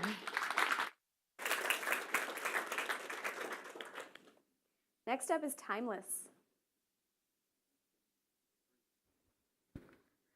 Hi, my name is Emma Yang. I'm 13 years old and the founder of Timeless. This is my grandma. When I was 8, my grandma thought I was 13. Then one day she forgot my birthday altogether. My grandma suffers from Alzheimer's disease. My grandma is not alone. There are 50 million people worldwide suffering from Alzheimer's. By 2050, that number is expected to rise to 130 million, but there is no cure. The disease has caused my grandma to have difficulty remembering day-to-day information. We set up visual aids and send her photos on her iPad in hopes that she will remember us for as long as possible. Research shows that stimulating one's memory and socializing, especially by using a mobile app to stay connected with friends and family and look at photos, can help slow down cognitive decline. But despite this, none of the apps on the market are targeted towards Alzheimer's patients. The elderly are almost always written off as unable to use technology. They are the underserved demographic. So I took the matter into my own hands and developed Timeless, a first-of-its-kind caregiver-assistant mobile app that empowers Alzheimer's patients to live better, more independent daily lives. Now let me show you some core functions of the app. Updates, it helps patients stay connected with friends and family by showing them a stream of photos sent by loved ones. The faces in the photos are tagged with a name and relationship to the patient by AI-based facial recognition technology.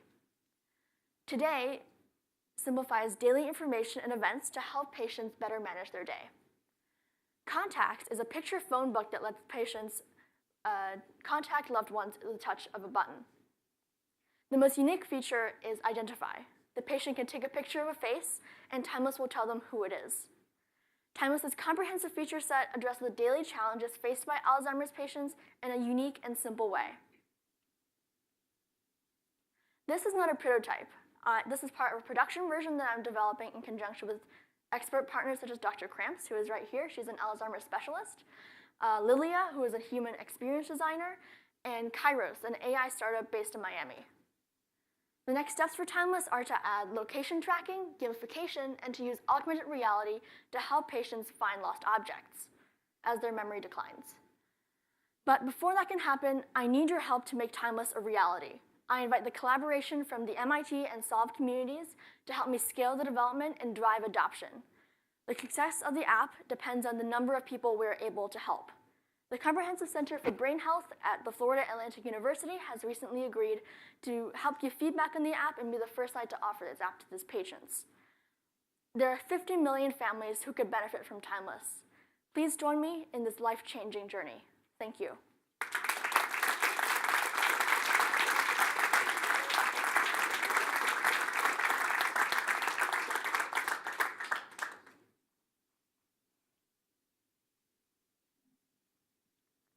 Super presentation. Thank you. And a lot of potential. The question would be, again, with your clinical partner, what is the next step in terms of proving efficacy and also, again, the issue of cost savings? Yeah, that's a great question. So Timeless is planning to operate on, our business model is a mix of profit and nonprofit. We're planning to, when we first release it, which is we're planning for about the end of the year, beginning of next year, we're planning to go on a $3 per month subscription basis. And so that's to generate a small amount of profit so that eventually when we expand, we can subsidize the costs for people who aren't able to pay for that so that we can expand and reach as many people as possible. I am extremely impressed. Thank you. And I know that you will solve Alzheimer's in just a few years. So what will come after that? What's another big thing that motivates you? I'm definitely really interested in the machine learning and biotechnology side. It's really one of my passions. So right now I'm also doing a project on machine learning to help screen for lung cancer in a data set which is based on a competition that was run previously. So I think I'm going down this path of kind of applications of technology and artificial intelligence in medicine. I'm based in New York City. Hello, is this working? Quick question. So do you have proof of concept yet with actual patients? Just because, this is a great idea in terms of an app, but in terms of a population using smartphones and using apps, you probably, it's one of the least sort of savvy groups. Yeah, definitely. So this is one of the reasons why I've been working very closely with experts and doctors who have experience with patients, and they've said that if this is adopted in an earlier stage of the disease, then people can learn to adopt this into their daily lives because usually long-term memory isn't as affected as we progress as short-term memory. So one of the reasons why we're working so closely with brain health centers and doctors is that we want to make sure this is adopted as early as possible.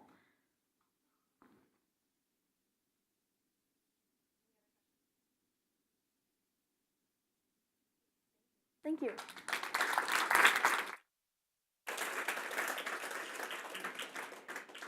Next up is Tomo. Hi, I'm Fahad Al-Saud. Tomo is a peer support network and behavior change tool for depression. It's designed to increase resilience, speed up recovery, and prevent relapse.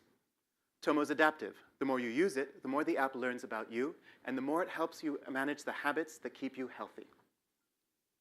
Tomo is based on behavioral activation, which is a very well-established treatment that helps users understand the patterns of their behavior and the way those interact with their mental illness. BA can be delivered by someone without extensive experience in therapy because it's an iterative, user-driven process. We automate aspects of BA and provide contextual, personalized activity recommendations, making it easier to create the behaviors that pave the path to recovery and resilience. We also provide a peer support network that helps users make these behaviors stick. Offline peer support groups are extremely effective at making behavior change last in the context of mental illness, but they're very difficult to access and to scale. We provide a novel form of peer support that addresses these limitations. Each time a user completes an action, they're invited to share it with a photo. If you've gotten yourself out of bed that morning, take a photo of your empty bed. Got yourself to that exercise class? Celebrate the achievement with a picture. These photos are shared with a small number of other users who are asked to validate the action and celebrate it with you. This is a moderated, safe community that is totally anonymous, that provides the benefits of peer support in a scalable, safe manner. Tomo deliberately shifts the idea of social sharing on its head. Where social media invites you to share all the high points of your life, Tomo invites you to share all the little struggles as well. Sorry. BA helps users understand what to do. Peer support gives them the inspiration and the motivation to act, and the positive feedback to make these habits stick. Tomo engages users with a human voice and character through a chatbot, which also means that anyone who knows how to send a text message already knows how to use it. We've already started testing. We've soft launched on iOS and have been testing with 100 beta testers towards a full launch this winter. We've got our first independent research partner who will be launching a study in January. And we've raised just over $300,000 to fund us through the next year. In order to stay sustainable through this process, we're pursuing corporate clients, and the first of them starts their pilot in November. In order to expand globally, we really need to expand our research, test with broader populations, and work with international clients, international partners, and researchers. And we need your help to do that. We want to be solvers because Tomo and Solve are both at the core about communities, and we can't imagine a community with which we're more aligned. Thank you.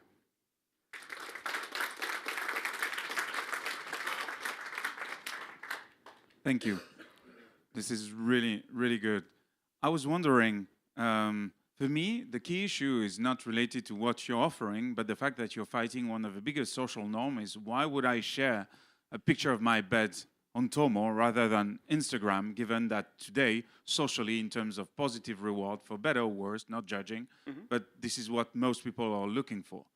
Absolutely. So there's two sides to this. First of all, by making it completely anonymous, people are really seeking to connect with people about these struggles, but they don't want it identified to themselves. By making it anonymous, by encouraging our users to leave out faces and anything identifying, we give them the ability to do that. And on the receptive side, people are so keen to see others who every day are going through the same struggles as them, and that feeds that cycle. By seeing other people every day for whom getting out of bed was something to be celebrated, this allows people to break down their own internal stigmas and move forward with their own treatment. Thank you so much. What happens if people share difficult content that, things like self-harm or other things that could have a negative psychological impact on others? So we know in terms of addiction and things like that, some of these things can act as triggers, for example, to other people. How would you kind of regulate that? Absolutely. So we are looking into how we can identify patterns that predict this problematic behavior. But in the meantime, we have extensive moderators who are randomly sampling constantly to try and catch that. As soon as anyone's image is reported, that whole account is siloed off until a moderator's had a chance to look at the image. That particular user doesn't see anything until that moderator has had a chance to look at it. And then ultimately, once we've decided, then we can signpost that person to a relevant authority or support in their area. So you're in a similar space and a similar product to Stigma. Can you tell me how you guys are different? To Stigma? Yes. So around us, it's really about that community interaction. We really, really push the interaction between people, but while trying to keep it individual and private. A really big other aspect of it is pairing that with the behavioral activation side of it and with the behavioral therapy, making sure that we get the habit scheduling right, learning about these behaviors that people can give them, and trying to feed that back into their suggestions. How do you protect your innovation? This question. So there's two sides. There's all the algorithms that we use both to predict, to suggest habits, which can be, they're still very young, but those are IP protected. And then a lot of this is about community building and loyalty to a community, and that's just traditional brand building. So how many users do you have, and what has surprised you the most about the patterns of usage? So we have 100 beta tester users who we recruited ourselves, and then we've had a further 50 downloads.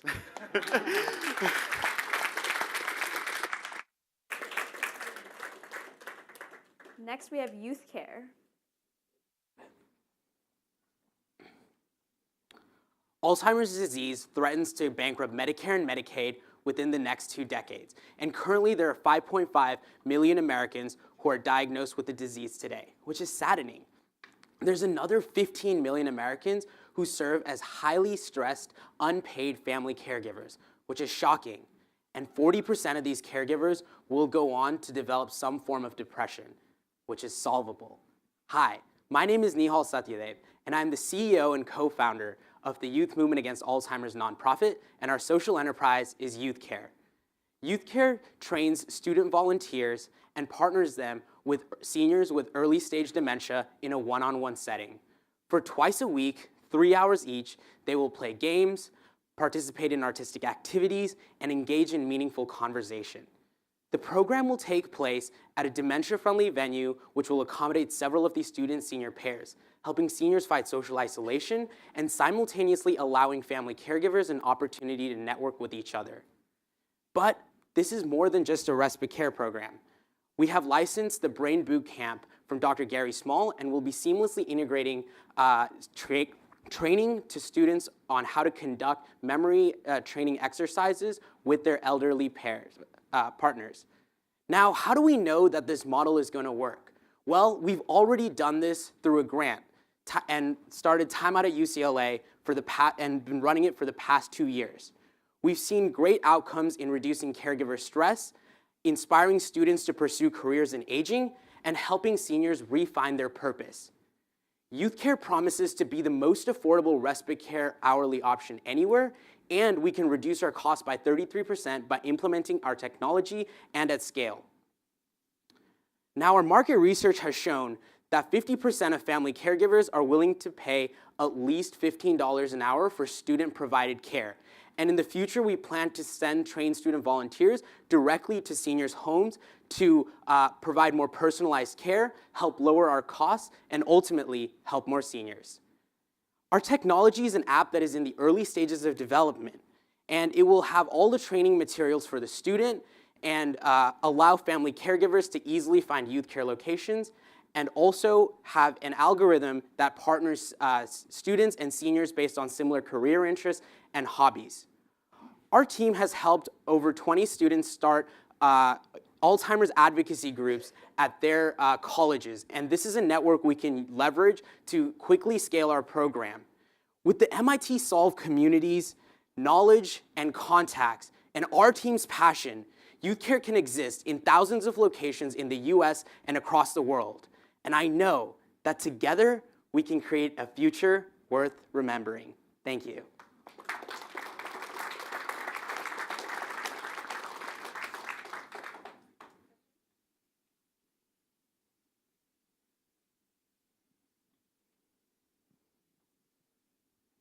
What is the first thing on your wish list that MIT Solve might be able to help deliver to you?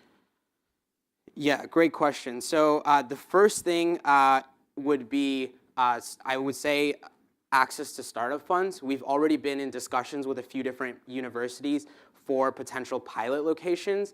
And after we run a successful pilot, and we can also work with the MIT Solve community to get researchers to assess more detailed outcomes of the program, then we can work on scaling it further. But I think running a very good pilot will be really important to scaling it further. What's the growth model? Is it to have chapters in different universities? Is it to franchise the methodology to other people? Is it to grow yourself? Right, absolutely. So the growth, we would work with university partners to have a location. So it would be campus-based originally. And what we feel is once students do a quarter or a semester of this program, we can work with the universities to get course credit for this duration.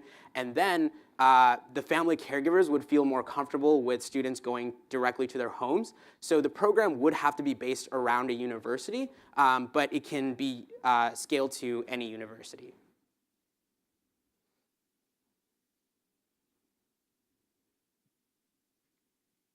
So as I understand the technology piece, the primary focus of that is to do the connecting piece. Is there a plan beyond that to make it more integral to the actual connection between the college student and the person with Alzheimer's themselves? Absolutely. So we can include rating features. We can include kind of like reviews of certain students, reviews of experiences with certain caregivers.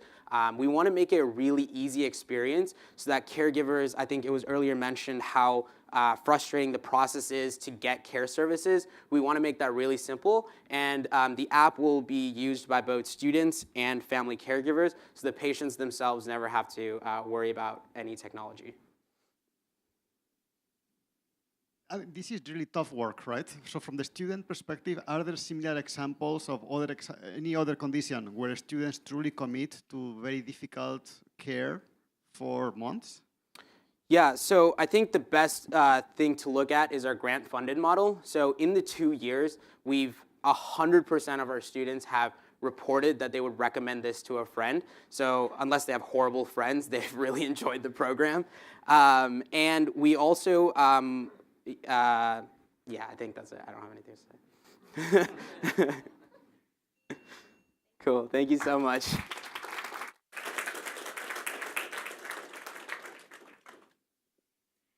Great. So thank you so much again to all of our finalists. Let's give them one more round of applause. So what we'd like to do now is 2 things. One, open up the floor to audience Q&A. We have just about 15 minutes for that. And I'd also invite you to vote for your favorite finalist by going to slido.com, or you can go to sly.do and enter the event code SOLVEFINALS. Okay, so I'd like to invite all of the finalists up to the front.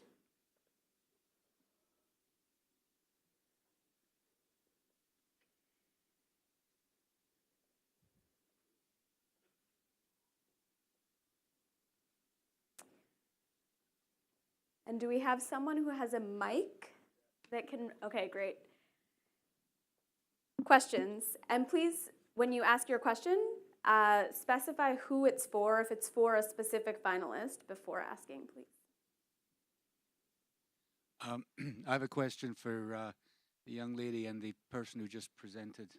From my own experience with family going through this, the 2 worst things you can do for an elderly person is give them an iPhone or change their caregiver on a regular basis. It's very discombobulating for them. How would you address those questions?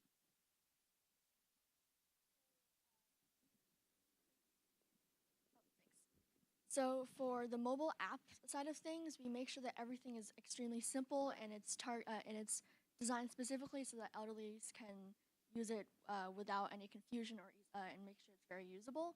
For example, the caregiver monitors everything and friends and family contribute, but the patient doesn't have to contribute back. Everything is just a view only, so they don't have to worry about configuring anything. We also do a lot of, I worked with a designer to make sure things are complied with. For example, the color contrast has to be contrast enough so everything's very visible, everything's very simple, so that there's no confusion with that. I guess to answer your question, since our app doesn't require patients to use it at all, in terms of changing different caregivers, so our model at UCLA actually has a wait list that's 4 times more on the senior side. So this we have also had seniors report, how their outcomes have been, and we try to keep students with the same seniors for as long as possible through multiple quarters and semesters as well.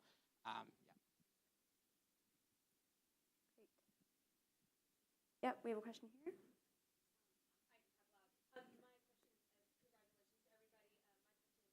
Actually, sorry to interrupt you. For the live stream, it's helpful if you have a mic. Thank you.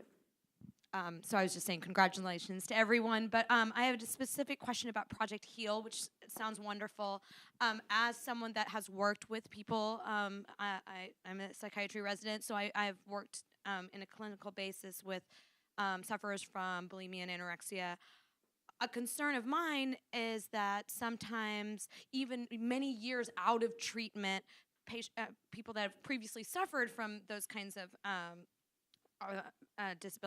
behavioral problems have been triggered by others when they kind of come back into that world. So is there a way that you guys are kind of monitoring some of the mentors that are doing the kind of coaching to the to others, and so how do you kind of keep track of that?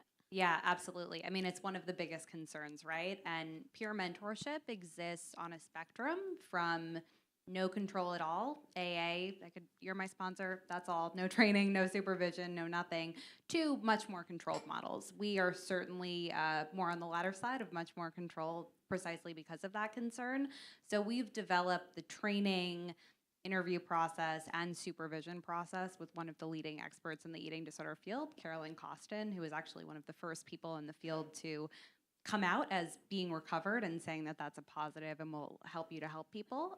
They go through an extensive application process, interviewed with our staff, submit letters, or our staff speaks with their treatment team as well if they have one to make sure they're in a good place. They have to have been in an active recovery for at least 2 years, and then they're getting regular supervision and monitoring, and if anything comes up, or for things that come up that they're not necessarily equipped to deal with as non-therapists, right? If they have we had a mentee who we were worried about being suicidal, and so that's the kind of stuff where I think ongoing supervision training is really important.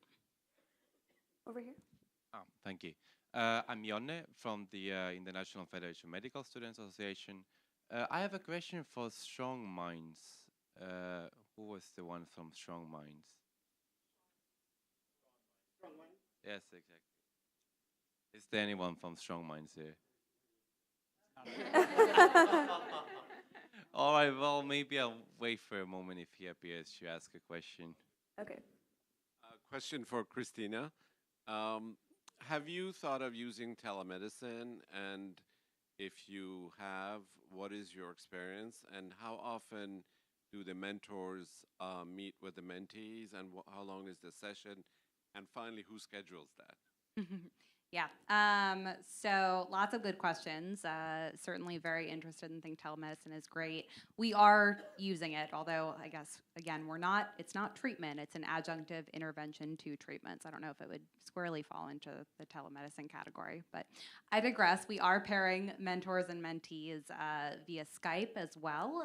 We're doing it in 2 ways. So we're expanding this in local chapters that we have. So, when we launch in LA in November, the local mentors will try to be paired with a mentee in LA, and they'll meet in person once per week. But if we have people from all over the world writing into us, and so they're able to be paired with mentors who are in locations that they're not, and do the mentorship via Skype. They have to meet a minimum of once per week for 1 hour. Currently, they are doing that scheduling. As we scale, we'll see if that continues to be a sustainable model. And you had one more question, I think? Oh. Yeah. Oh, and one more thing. There are also community support groups in all of the communities that we're in that are free and open to the public as well. So our mentees are encouraged to go to that, although we haven't made it a requirement because it complicates the randomized control trial a bit. So people in all arms are able to go to the community support group. So if you guys know anybody with eating disorders in New York who need a community support group, please let them know about Project Heal. That's active now. Great. So I have a question for the gentleman from Augmented. So kind of given where we are in the stage of evolution with AR, what's the timeline for commercialization? And have you thought about any interim paths like wearables with VR, for example, with your solution? Yes. So it's a very rapidly changing area and there are companies that had announced certain products that would come out, and we're waiting for it still. So there's some uncertainty to it too. In order for us to be sustainable and to get into clinical trials as soon as possible, that's why we're currently using what's available, which is Microsoft HoloLens. However, we're also working on transferring all of our therapy into iPhone and Android-based devices, because Google and Apple both announced their AR kit and core technology. And like I alluded to during my Q&A session, we also allow our system to link up to just a TV or a computer monitor or an iPad, so that patients can also get the second-person view or the third-person view perspective of it to get some therapy from it. So we just want the therapy to get to the patients as soon as possible. Hi, so this question is for the gentleman from Jewel, although I think it applies to almost everybody who's building sort of consumer-facing behavioral apps. Love the idea, think it's really brilliant, but one of the things that I want to know about is these apps are obviously very effective, and they're effective because these devices that we have in our pockets, these devices these apps are very effective, and they're effective because the devices in our pockets, when combined with artificial intelligence, are extremely habit-forming, maybe addictive. And in your particular case, you're suggesting that users take actions every day, and you're also selling through an enterprise model where you're giving this to employers. So I want to know how you think about protecting users from that, and also protecting users from abuse, not just from their own potential for abuse, but potential abuse from employers. And of course, I'm sure your intentions are pure, but down the line when Jewel grows to be 100,000 employees, abuse on that end too. Thank you so much for your question. And the slide that I was going to talk about that I ran out of time about, because I have professoritis, I just have to keep talking, sorry. But we have this thing called Jewel Vibe, which is a dynamic dashboard for organizations to be able to look at work-life balance, energy, willpower, other things. But if it drops under 10 people, it goes away. So we have very strict privacy and security rules. We just went through United Healthcare's what's called high trust policy, which goes well beyond HIPAA. And that also goes well beyond IRBs and other things that I'm used to at a university. So we have promises to an individual that they could remove all of their data at any time that they want. So we're very, very cognizant of those issues. And thank you for bringing it up. It's very important. Yep. I have Can a you question. stand up, please? Okay. I have a question to the presenter of Psychological Geographies. I find it a fascinating area, and you're the only one with this particular topic out of the presenters, so I appreciate that. My question is about the application. How are you planning to use the psychological geography? Is it a sort of a risk assessment or needs assessment? What would be the next step? Yeah, it's a great question. It's a pretty full cycle that we try to accompany different clients through. There's very, very low penetration of brain science in public policy and in government and in the conflict sectors. People don't know how the brain works or what are the really human nature and subconscious drivers of conflict. People don't understand what trauma does to the brain, what intergroup conflict and lack of empathy does, and how that might affect the ease with which you commit violence against another person. So there's a certain, awareness-raising process that has to go into this and developing interest in building the market, sort of throwing the chum into the water by making brain science a more appealing lens through which to view social conflict. So there's a certain process that requires, laying a base with different organizations and local government, et cetera. And then these maps are visual tools. It's really easy to tell someone, oh, the brain is where a lot of social conflict originates. When you show someone, not only does it originate there, it also differs place to place. It's a really concrete way for them to understand why these things matter.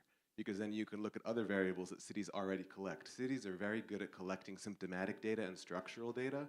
So you have heat maps on poverty, on crime, on housing prices, but they don't overlay that with other subjective factors that might be only understandable from someone who understands brain and behavioral science.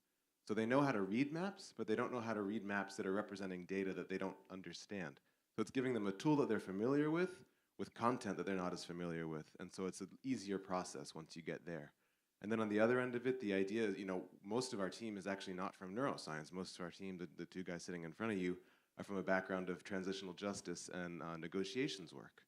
So that's when a lot of the real heavy lifting comes in and understanding what might this mean? What might this tremendous empathy gap or this issue of super high chronic stress cortisol levels in a refugee population mean for you and your society long term? There's state security implications, there's education implications for learning outcomes 20, 30 years down the line, there's generational implications.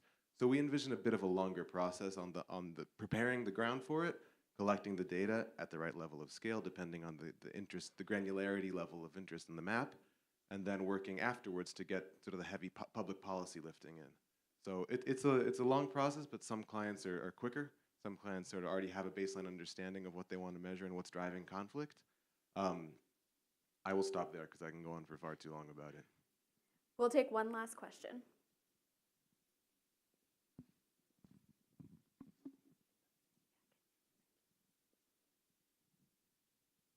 Thank you for giving me a new chance. I heard that Strong Minds is back in the room.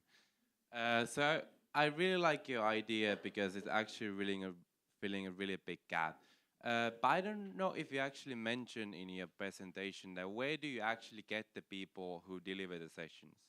Because Africa, once again, suffers from a really big deficit of healthcare personnel and special mental care personnel. So where do you get this from also in regard to scalability, and if there's like local workers, so how do you educate them? Sure, yeah. No, we're not using doctors or nurses. For the group interpersonal psychotherapy, we're using lay individuals. So these are people who typically at least have a high school education. So obviously there's an ample supply. We're able to train someone in group interpersonal psychotherapy in about 7 days. And then we do a year of on-the-job training and supervision. Right now, today, we have about 50 group leaders. These are salaried employees who work for us full-time running groups. And one of those group leaders will treat on average between 300 and 400 depressed women per year. So that's kind of the backbone. And now these people who are running groups, we're finding kind of the stars, these African women who graduate from our groups. Some of those women are actually becoming volunteers who are running our viral groups. But you're absolutely right. There are not enough doctors or nurses trained in mental health who can do this in Africa. So our model is about really finding women in the community who can do this for us. We're actually out of time for questions, but thank you everyone who asked, and thank you again to our finalists for being here.